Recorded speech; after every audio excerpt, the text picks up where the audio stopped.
Hello. In this video, we will look at how to output your files required to run your machine or sort by the various NC links able to be output within Vertex BD.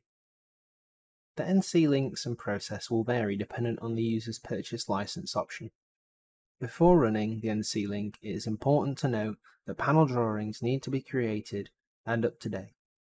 A warning will be given if this is not the case. To begin, enter the Output tab in the top ribbon and select the NC output option. Here you can choose the appropriate NC output and then will be presented with the Create Transfer Files window.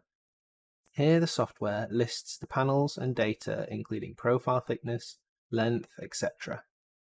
The status field is great to quickly check if a panel's drawing is out of date, as if it is, an X will show in this field for any panel drawing that is out of date or missing.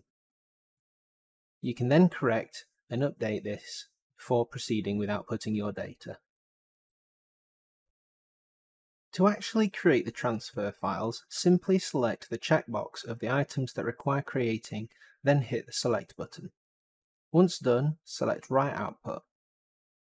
Any errors in connection will also appear in this separate text file, which you can then review. File name will appear in the appropriate column to show that it has been written. To open and check any file, simply check the box next to the file name and click Open. The file will then open in the appropriate program for you to review. Files can also be removed in this same way. To actually transfer the files to the machine in Windows Explorer, go to the project root directory. NC files will be located within the NC output folder. These will be different dependent on your machine manufacturer. Simply take this folder, copy it to a USB drive, which you can then utilize to transfer the files to the machine.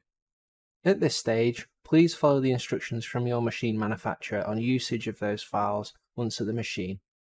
Check out our next video, where we'll be looking at a 3D PDF output tool available within Vertex BD. Thanks for watching.